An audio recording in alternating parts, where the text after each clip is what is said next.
예, 시청자 여러분 안녕하십니까? 오늘 긴급 편성으로 손혜원 의원의 남동생 되시는 손현 선생님 나오셨습니다. 안녕하십니까? 예. 선생님, 저 지난 금요일입니까? 갑자기 무슨 자살 소동 이래가지고 보도가 나왔습니다. 그날 무슨 일이 있었습니까? 예, 너무나 힘이 많이 들고, 예. 많은 협박과 회유도 많이 들어오고, 집에 찾아오는 사람도 많고, 또 혼자 이런 일을 헤쳐나가기가 너무 힘들어서 잠깐 극단적인 생각을 했나 봅니다, 제가. 예. 자, 저희들이 이 방송을 하는 부분은요, 무슨 말초신경적으로 대중들에게 무슨 호기심이 있는 부분을 하는 것도 아니고요. 진실 규명과 사회 정의를 추구하는 입장에서 외로이 홀로 싸우고 계신다. 제가 과거에 저도 젊었을 때 양심선언도 좀 하고 했다가 큰 곤욕을 치른 적이 있습니다. 그래서 얼마나 힘들게 싸우고 계시는가 이런 부분을 대중이 공감하면서 손현 선생께서 지금 지적하시고 있는 손혜원의 이중성 이런 부분들을 좀 국민들이 공감을 하고 이런 부분을 마치 이 광고 디자인을 해서 프레임을 잘 그는 손혜원이 마치 동생이 도박 중독이다. 또 더 나아가서 동생이 마치 무슨 페인처럼 몰아가면서 언론들과 이 사회적 진실로부터 격리시키려고 하는 게임을 하고 있기 때문에 우리가 오늘 손혜원 선생님의 이 많은 이야기들을 좀 이렇게 들어볼 필요가 있다. 그래서 이 자리를 마련했는데요. 지금 손혜원이 선생님에 대해서 많은 거짓말 반박을 하고 있지 않습니까? 네, 그렇습니다. 예. 자, 저런 거짓 반박을 하는 부분 중에서 제가 아까 말씀드린 대로 일종의 낙인 찍기를 하고 있는데요. 네. 자, 지금 손혜원은 이 동생분이 이렇게 많은 사실을 알고 있을 거라는 걸 전혀 모르고 선생님의 부인, 전 부인, 사실상 부인이시죠. 네. 부인이나 또 아들, 딸들을 이렇게 자신의 치부에 동원하다가 지금 이 호되게 지금 문제가 생긴 게 아닌가 그렇게 생각합니다. 맞습니다. 예. 손혜원이가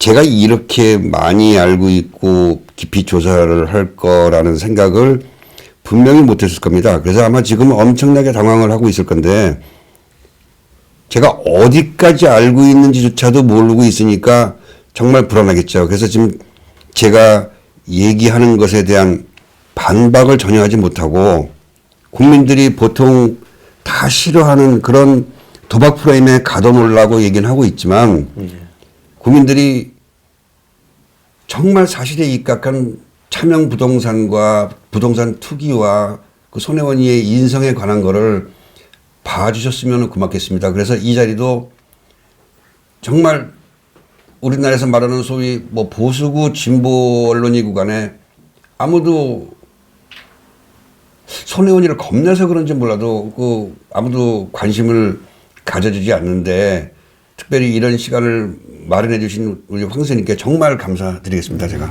네. 자, 많은 매체가 있을 건데 저희 오늘 뉴스 브리핑에 나오셔가지고 이렇게 말씀을 해주시는 데는 저희 뉴스 브리핑에 대한 나름대로의 신뢰 때문에 이렇게 하신다고 생각하고 저도 감사하게 생각하고 있습니다. 예.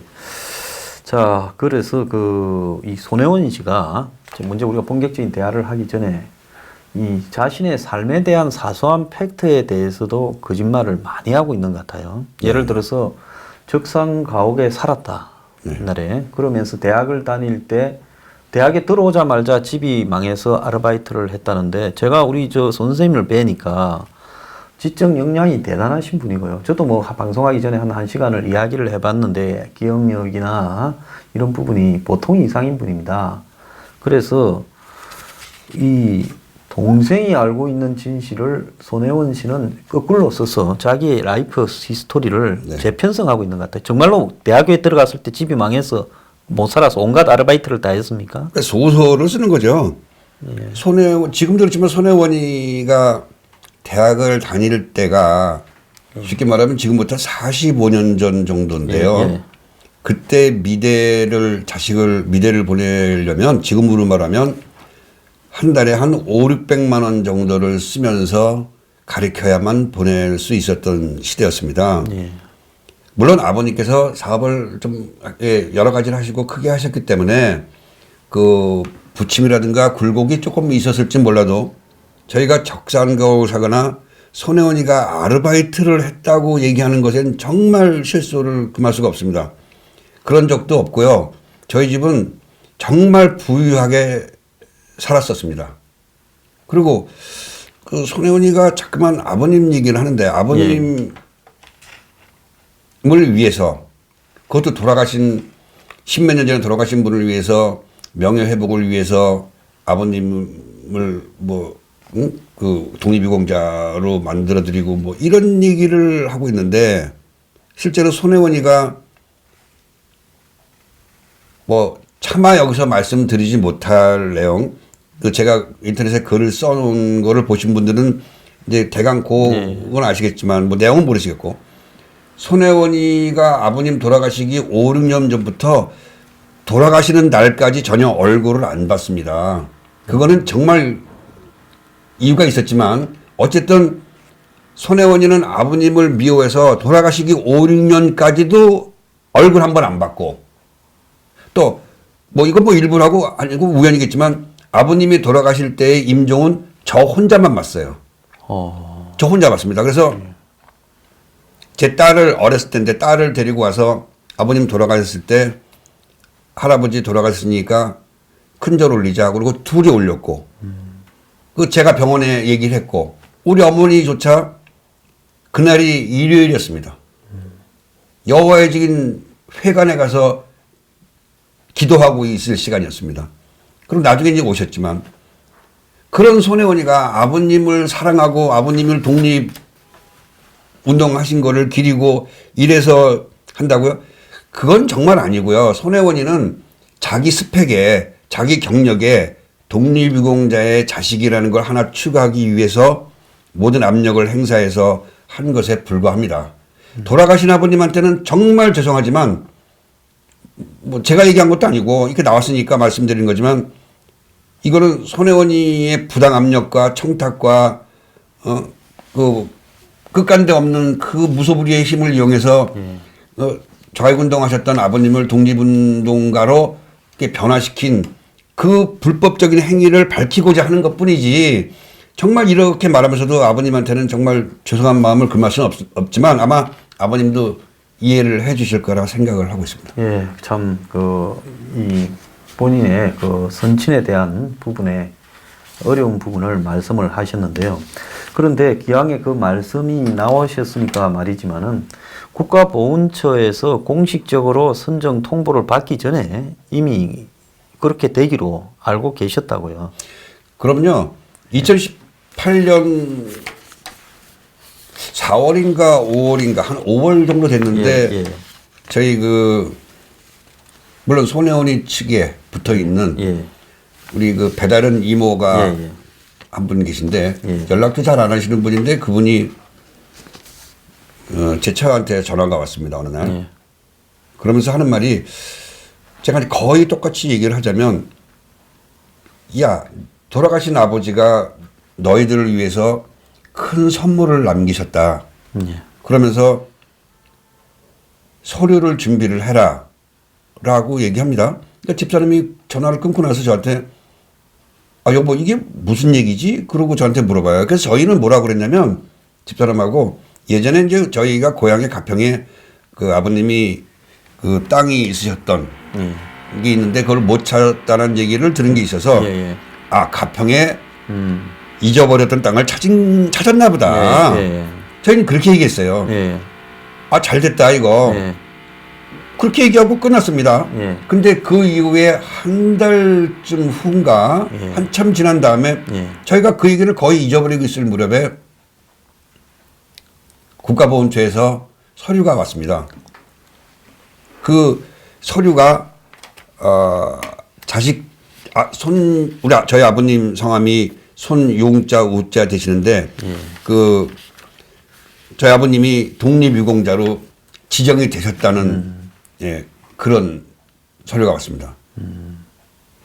그러니까 사실상으로 되기가 한참 전에 맞습니다. 다 이렇게 되도록 예. 각이 짜여져서 예. 그 손혜원과 가까운 친척은 그런 사실들을 알고 있었다. 지금 아이고, 그런 저희 이야기네. 집은 저희 본가나 뭐 손혜원이나 이런 쪽하고 교류가 없었기 때문에 저희만 이제 좀 늦게 하는 거지. 네. 그 사람들은 벌써 몇 개월 전에 신청과 동시에 손혜원이가 힘을 써서 예. 아버님이 독립유공자 7번째 신청해서 붙었다라는 거를 다 알고 있었다는 얘기입니다. 예. 그리고 지금 제가 갖고 있는 이 서류가 예. 국가보훈처에서 왔는데 예. 그 이후에 저희한테 혜택이 여러 가지가 있으니까 예. 그 따로 신청을 해라. 예. 돈도 주고 뭐 여러 가지가 있으니까 예. 그게 온 날짜가 9월입니다. 이 9월 초입니다. 예.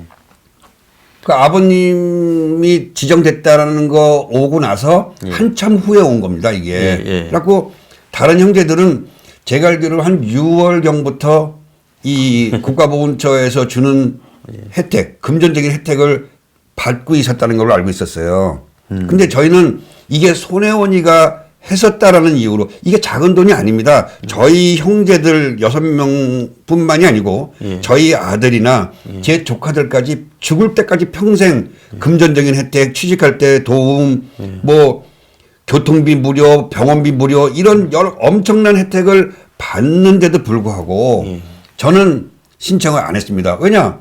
손혜원이가 한 게 분명하니까 손혜원이의 어떤 그런 혜택을 보기도 싫었고 손혜원이가 평생 죽을 때까지 그 자기 자랑을 하고 그 공치사 할 게 뻔하기 때문에 저는 신청을 안 했어요. 예.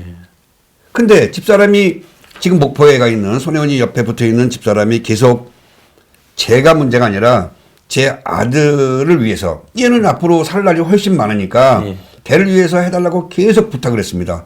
그래서 제가 10월 말인가에 아들을 위해서 신청을 했어요. 예.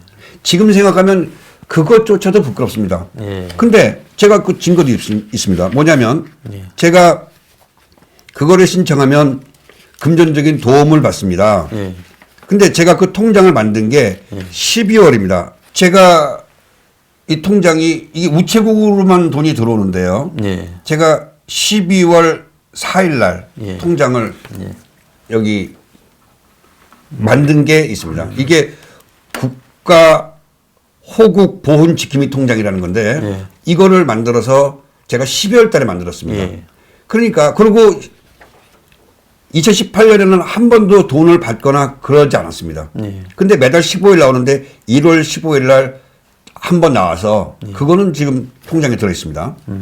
그러니까 저희는 저희 집은 저쪽 사람들 우리 가족들은 이게 처분이 확정되기 전에 신청해서 처분이 확정되기 전에 모두 다 알고 있었다는 얘기입니다. 예. 거기다가 뭐 이 기사를 보니까 같은 비슷한 유형의 분들 그 한때나마 자액을 하셨던 분들이 예, 예. 53분이 신청하셨는데 예. 그분은- 유일하게 되신 분도 저희 아버님. 예. 전화로 신청하는 제도가 생긴 거를 발표되기 전에 전화 신청한 사람도 유일한 우리 집. 1호. 예. 모든 게 첫 번째입니다. 쉽게 말하면 혜택을 주기 위해서 국가보훈처에서 국민들한테 혜택을 주기 위해서 약간의 자액을 활동했었던 사람도 문호를 넓히자라는 방침이 정해지기 전에 손혜원이는 벌써 알고 있었고 그게 일반 국민들이 신청하라고 공표가 나기 전에 저희는 신청을 했던 겁니다. 그러니까 이거는 일반 사람들이 알 수 있는 정보를 이용해서 손혜원이가 무조건 보훈처하고 얘기해서 한 거죠. 생각해 보십시오. 약 20명 정도 우리 가족과 우리 형제들과 우리 2세들까지 평생 죽을 때까지 그 많은 혜택을 보고 있는데 볼 일인데 금액적으로 말하면 이건 뭐 1, 2억이 아닙니다. 그렇게 혜택을 볼 수 있는 거를 어떻게 저희 형이 전화 한 통화로만 신청할 수가 있겠습니까? 저 같으면 달려갈 것 같은데요. 누구나 그렇지 않겠습니까? 아, 그럼요. 그거를 전화로 신청을 한다라는 것 자체 한국의 관공서에 전화로 엄청난 혜택을 받는 걸 신청한 사람이 누가 있고 그러면요. 또 이런 것이 정해지는 과정에서 결국은 이 손혜원의 의원에 보이지 않는 배경이 작용을 해서 이 부분에 이렇게 움직여졌다. 그렇게 보시는 거죠. 근데 본처도 불쌍하죠. 손혜원이가 예. 그렇게 대단한 권력 갖고 있는지 모르겠는데 의원실을 불러가지고 하라고 그러니까 뭐 할 수 없이 했겠지만 예. 뭐 이런 문제가 안 생길 줄 알고 했겠죠. 그러니까 이건 정말 잘못된 일입니다. 예. 자, 피우진 보훈처장 이 부분에 대해서 뭐라고 말을 할 수 있을지 모르겠습니다. 지난 그 보훈처에 대해서 그렇게 문제 제기를 하고 새로운 정권의 보훈처 적폐청산을 한다 했는데 이 선정하는 과정과 절차에서 그 혜택을 보고 계신 분이 문제가 있었다고 직접 실토를 하고 계십니다. 자, 손 선생님. 손혜원의 지금 부동산 투기 의혹에서 핵심이 되는 부분이 이 창성장 목포의 건대 역사 문화거리 아닙니까? 네. 그것은 이제 아들 되시는 분의 명의로 이제 돈이 들어와서 그래서 이제 그걸 구입을 손혜원이 줘서 했다. 그런데 거기에 관해서 이제 여러 가지 의혹들이 언론에 많이 보도됐지 않습니까? 네. 선생님 보셨을 때 거기에 가장 핵심적인 문제가 지금 뭐라고 생각하십니까? 사모님 아직도 거기 계십니까? 예, 뭐 돈이 줘서 내려간 사람이니까 그다음에 뭐 전화도 안 하고 연락도 안 하고 자기 판단에 맡기는 거지만 예. 뭐 그 사람은 그 사람 인생을 사는 사모님은 거고. 언제 내려가셨습니까? 그러니까 그것도 말이 좀 틀린데 12월 달에 내려간 거는 맞습니다. 저한테 속이고 속이고 내려갔고 그 제가 사실 지금 알고 있고 조사한 내용을 예.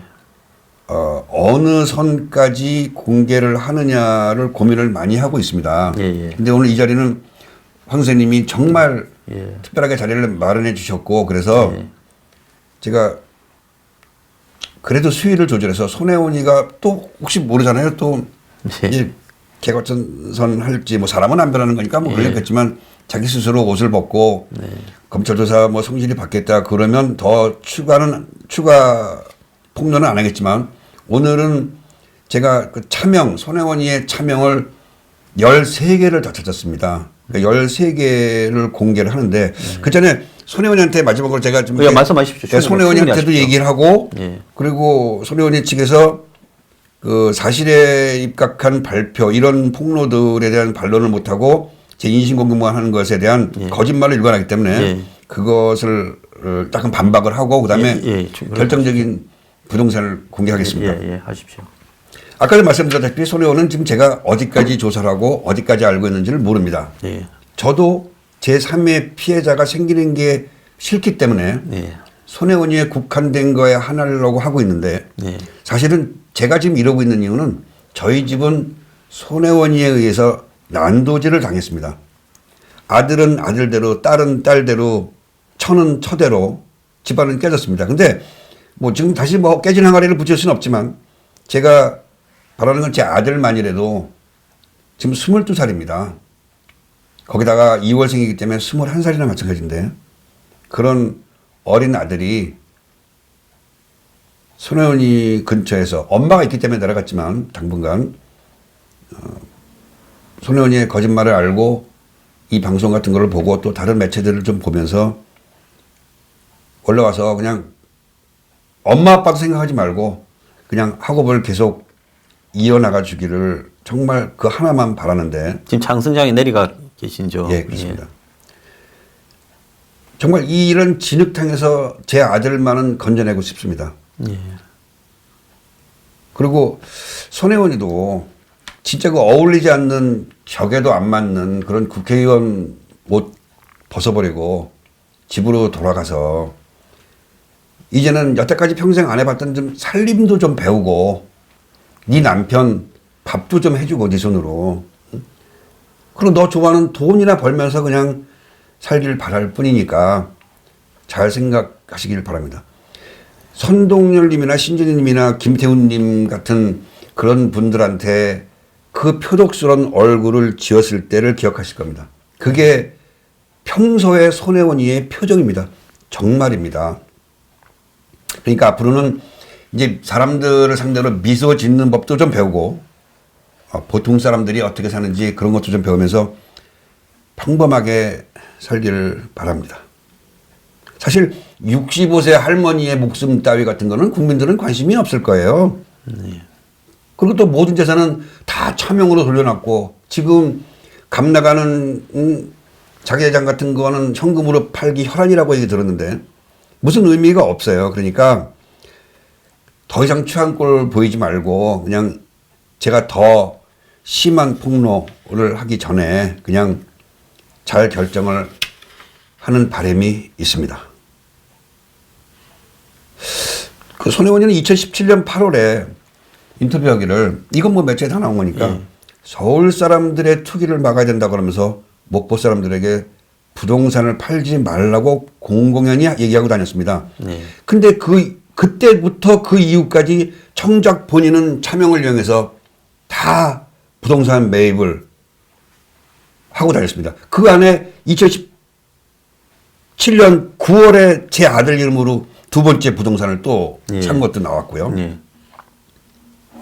또 정말 웃기는 게 온 나라를 분탕질하고 있고 목포의 그 박지원 의원님한테도 마치 자기가 맘만 먹으면 박지원님조차도 뭐 목포에 있는 의원도 뭐 떨어뜨리고 붙이고 하는 거를 지 맘대로 할 수 있느냐 이런 오만방자한 언사를 하고 있는 목포 시민들은 화가 안 나나 모르겠습니다. 정말 온 국민을 없이 여기고 있고 그다음에 그 자기 거를 이 시선 분산을 시키려고 목포시 뭐 아파트 건설 같은 의혹 같은 거 흘리면서 재개발 같은 거 그것도 그쪽 전문가들이 알아서 하실 텐데 그런 걸 흘리면서 물타기를 하고 있어요. 그 심지어 창성장은 그게 문화재가 아닙니다. 그 일본 사람들의 요정이었습니다. 그런 거를 문화재라고 해가지고 국가 뭐 보조를 받고 지정을 받고 한다는 거는 정말 상식적으로 맞지가 않습니다. 지금 창성장에는 그 방이 10개라고 하는데 저는 이제 한 번도 안 가봤어요. 그런데 창성장을 국가문화재로 지정을 그 문화재 거리로 해놨고 거리 전체로 했어요. 창성장 건물 자체는 되지는 않았을 거예요. 그건 잘 모르겠습니다. 나중에 근데 문화재 자체가 그렇지 옛날 일본 외정시대 때에 요정했던 건물을 이게 지금 그 창성장에 맨 처음에는 한 명이 근무를 했었답니다. 그 이 실장이가 실장인가 인터뷰한 뭐 할 일이 없죠. 방이 10개인데 그리고 뭐 전화로 인터넷 하는 것도 아니고 뭐 SNS로만 이야기 가능하다고 하는데 그래서 하는데 거기에 지금 손혜원이가 자기가 한 말을 이렇게 만들기 위해서 그 이름만 빌려주고 부동산 차명만 빌려줬던 젊은 아이의 사람 3명 엄마인 뭐 한 명은 그 보좌관 아닌가 뭐 걔는 안 내려간 것 같은데 창성장 그 최옥희라는 그 여자의 딸과 최옥희와 그 이사의 딸 이사가 아닙니다. 그 뭐 물건 10분의 침부로 파는 물건 나쁜 것인데 이사 아닙니다. 그런 그 가족 또 저희 그 아들, 전처 아들 또 이 실장 뭐 딴 사람도 있다 그러더라고요. 6명인가 7명이 있대요. 그 창성장에 방 10개짜리예요? 방 10개짜리 이런 쇼를 하고 있는데 지금 그 10개짜리 방 이 사람들이 한 4개 쓰고 6개 파나? 아니면 뭐 혼수 가라 나머지 그럼 9개 파나요? 그런 쇼들을 하고 있고 이 손혜원이가 핑계낸 거를 맞추기 위해서 이제 그런 모양인데 이게 정말 웃기는 거죠. 그 다음에 제가 이제 아는 이유가 지금 말씀드린 거 아는 이유가 우선 내용부터 말씀드릴게요. 이게 뭐냐면 통장을 2018년 아마 12월 초까지는 모든 통장을 손혜원이 거를 썼을 겁니다. 아니면 거기 일하던 이 실장이라는 아이가 그걸 써서 손혜원이한테 송금하고 들어오는 수입을 그렇게 한 걸로 알고 있어요. 근데 손혜원이가 이게 문제가 되니까 2019년 올해 들어와서 1월까지는 그 허수아비 이름만 불러줬던 최옥희 최옥희가 가서 일하는 것처럼 하면서 최옥희 통장을 썼습니다. 지금은 며칠 전부터 창성장이라는 이름의 통장이 생겼습니다. 이게 손혜원이가 이제 똥긋한 거예요. 그러니까 창성장이라는 이름의 통장을 만들었어요. 뒤늦게. 글로 돈을 받고 이제 거기서 이제 지급한다고 합니다. 그리고 손혜원이 속이 썩을 거야. 지금 돈을 못 벌고 있으니까. 거기다가 사람들한테 임금이라든가 뭐 이런 거를 제가 안 주고 뭐 배당금도 없고 손해 난 뭐 이익 봤으면은 뭐 배당금이 있어야 될 거 아니야 이런 얘기가 몇 번 나오니까 지금 저희 집사람 통장에 한 일주일에 한 번 정도씩 몇십만 원씩 들어가고 있는 걸 제가 알아요. 왜냐면 저는 집사람하고 같은 통장을 썼으니까. 지금 문제를 제기하는 사람들이 이제 그걸 이 장성장이 잘 된다는데 네. 그걸 해서 들어온 수입이 네. 그러면 그 3분의 1씩 지분을 가진 사람들한테 줘야 되니까. 가느냐 이제 그게 네. 핵심으로 제기되니까 지금 이제 흉내를 내고 있는 거예요. 어설프게. 그렇게 이거 거기 방 10개짜리 여관에 예. 사람이 사람이 7명 있어갖고 그걸 뭐 하는 건지 나는 도대체 그러니까 손혜원이가 뭐라 좀 나빴습니다 옛날부터. 예. 그리고 이제 잠깐 이제 그 부동산 말씀드리기 예, 전에 예. 제가 그 손혜원이의 그 금권 권력 돈과 권력에 의해서 그 편을 들고 있는 사람들이 저를 인신공격하고 예. 그거 충분히 좀 이야기를 잘 내용을 모르는 국민들한테 호도하기 위해서 제 인신공격만 하고 있는데 예. 이제 그 중에 몇 개를 제가 딴 데 가서도 얘기를 했습니다. 근데 예. 그 중 몇 개만 이제 말씀드리면 제가 사업하다가 부도가 나서 그렇습니다. 그 교도소를 갔다 왔습니다. 예. 도박이 아닙니다. 절대로. 그러면 이 혐의가 뭐였습니까? 사회바다가 부도 나서 가는 때 도박은 업무상 횡령 예, 사기입니다. 보통 그렇죠, 그죠? 네, 내 가게를 내가 했었는데 예. 이제 어쨌든 뭐 예, 그 어쨌든 도박은 절대 혐의가 도박이 아닙니다. 전 예, 정권에 예, 도박이 예, 없습니다. 예. 내 어머니가 그러니까 손혜원이 말한 거예요. 내 어머니가 나를 매달 면회 오고 예. 매달 나한테 돈을 붙여주면서 수발을 했다고 했습니다. 예. 내가 이거 시간만 있으면 서울구치소에 가서 이걸 띄우려고 그랬습니다. 예, 면회 기록을. 예. 예. 단 한 번 왔습니다. 면회 한 번. 어머니가. 돈이요? 단 1원도 보내준 적 없습니다. 예. 이거 띄면 나오는 거 아닙니까? 그 맹약하게 이런 나오죠. 거짓말을 면회 하고 기록을. 있습니다. 예. 제가 차 3대를 사는데 예. 저희 식구 누군가가 저한테 보증을 서줘서 예. 제가 차를 뽑자마자 그 차를 팔아서 예. 도박 자금을 만들어서 도박을 했다고 합니다. 예. 저는 옛날 20대 때부터 여행사를 좀 크게 했었습니다. 그 여행사를 할 때 그때 그 파는 과정에서 대한항공하고 문제로 재판을 한 적이 있습니다. 예. 그래서 이제 그때 어린 객기로 돈을 안 갚았습니다. 재판을 하니까. 그래갖고 그걸로 서울보증보험에 신용불량이 돼 있어서 제 앞으로는 차를 뽑지를 못합니다. 예. 제가 신용불량인데 100명의 보증인이 있다고 해서 차를 주는 회사는 없습니다. 그죠? 아, 그럼요. 제가 신용불량인데 그러니까 그 제가 신용불량인 것도 손혜원이는 모르고 또 그런 그냥 말을, 툭툭 뱉는 예. 얘기하는 건데 거기다가 저희 집 사람들도 그 형제들도 거의 다 신용불량이에요. 예. 그 도대체 누가 보증을 줬다는 거죠? 그리고 이것도 서류를 띄면 내가 세대를 뽑아서 세대를 금방 팔았던 그런 게 있다면 기록이 다 다 있답니다. 넣으면 되죠. 예. 예. 저도 다음에 또 뭐 이상한 말 하시는 분 있으면 제가 이거 서류 다 준비를 해놓겠습니다. 예. 도박이요. 다른 매체 가서 잠깐 얘기했는데 예. 저희 그 둘째 형님이 잠실 근처에 살 때 둘째 형님의 둘째 형수가 지금은 이제 그분하고도 이혼했지만 예. 같이 살 때 그분이 부산 분이었는데 형수가 예. 부산의 친정집에 간 사이에 그 자기 집에다가 둘째 형이 도박장을 개설을 여러 번 했었습니다. 예. 제가 어렸을 때고 네. 또 친형이 와서 도와달라고 그러니까는 심부름을 하면서 도와준 적이 있습니다. 거기도 그렇고 분당도 그렇고 여러 번 했습니다. 예. 근데 어느 날 그 형수가 얘기 안 하고 부산에서 올라오면서 현장을 딱 걸린 거예요. 예. 그 사람들은 다 도망가고 근데 그 순간 제가 도박을 한 거라고 만들더라고요. 근데 그 사람들 형수도 참 머리가 나쁜 게 아니 자기가 없어도 형제 옆에 있고 그런데 그 동생이 마음대로. 근데 동생이 내가 형 집에다가 도박장을 차렸다니요. 그뭐 그죠? 비상식적이죠. 이건 진짜 말도 안 되는 거예요. 그리고 내가 우리 가족들하고 교류가 없이 돼버리니까 둘째라는 사람이 자기가 도박했다는 거는 지금 아마 한마디도 얘기 안 했을 겁니다.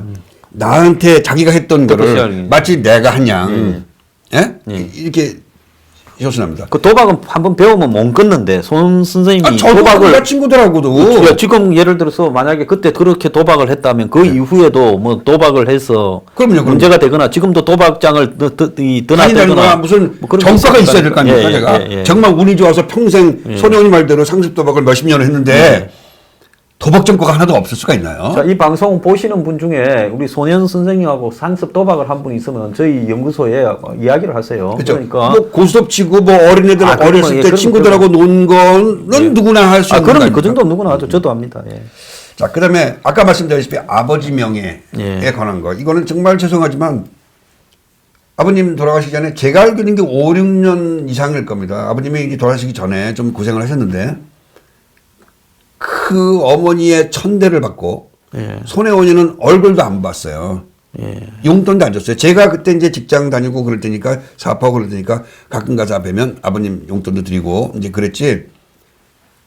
아버님 아까 말씀드렸다시피 돌아가신 것도 못 받고 한 최소한 5, 6년을 전혀 얼굴을 안 보고 살았던 사람이 손혜원입니다. 예. 그랬던 사람이 지금 그런 말을 하고 그렇게 거짓말을 하고 있다는 게 정말 참 가정스럽게 짝이 없습니다. 자, 그런데 이제 여기서 우리가 2부에서 이제 본격적으로 이야기를 전개를 할 건데 그 전에 그 선생님 가족이나 저 친인척 주변 사람들을 손혜원이 끌어들여서 자신의 어떤 이익을 보는데 지금 대거 이렇게 넣지 않습니까?